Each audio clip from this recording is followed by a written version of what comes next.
Básicamente la idea que expreso es que a la mayoría del retail español le falta valentía, no a todo el retail español. Estamos atravesando una época fascinante, ya la hemos denominado un cambio de era, no tanto una era de cambio, sino un cambio de era. Es relativamente admirable caminar por Oxford y Regent Street en Londres y ver marcas españolas, tanto a la derecha como a la izquierda de la calle. Es admirable ver el crecimiento exponencial de grandes marcas, tanto en Europa como en Asia, como en Estados Unidos, y sin embargo a la hora de ver grandes ejemplos de retailers utilizando redes sociales o estrategias de marketing digital o social media, prácticamente no hay ejemplos españoles. Lo mismo sucede en punto de venta a nivel de lo que es el shopping experience. Es muy difícil encontrar un español que salga de una tienda, de un retailer español y diga experiencia memorable, singular, inimitable, quiero volver mañana, quiero repetirla. Cuando hablamos de ejemplos, casi siempre caemos en los lugares comunes del Abercrombie & Fitch, de Apple Store, del M&M Store, etcétera, etcétera. Yo creo que España o los retailers españoles no tienen que esperar a que las grandes directivas o directrices bajen de arriba hacia abajo, sino que pueden crecer también y deben crecer seguramente de abajo hacia arriba.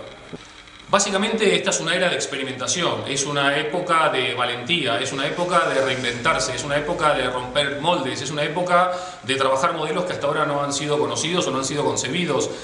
Seguramente, estoy convencido de esto, aquellos que sean valientes, aquellos que se animen a innovar, a romper estos moldes existentes van a ser aquellos modelos exitosos. La información ya está al alcance de todo el mundo. Todos podemos saber hoy en tiempo real lo que está pasando en retail a nivel mundial, vía Twitter, vía Facebook, vía LinkedIn, vía Google, etcétera, etcétera, etcétera. El problema grande de hoy no es el acceso a la información, sino que es el cambio mental, el rediseño cultural y cómo eso en las compañías se puede poner dentro de los empleados, dentro de los proveedores, dentro de la gente, que en definitiva son los grandes embajadores de tu marca.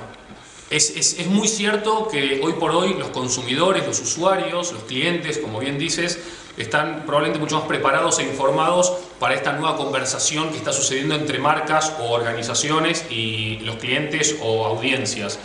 Pero bueno, no hay más remedio que espabilar, que ponerse las pilas, que prepararse y que ponerse al nivel. Estamos en una época en donde el cliente probablemente sea lo más infiel en la historia del retail a una de las marcas. Y eso está sucediendo en gran medida por esto otro.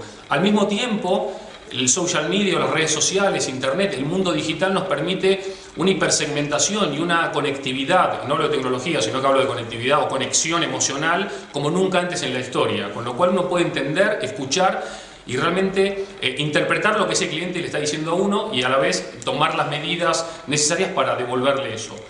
Las marcas, las organizaciones, los productos, los servicios no se construyen de la noche a la mañana. Esto responde a una estrategia, a un plan y sobre todo a una coherencia y una sostenibilidad en el tiempo.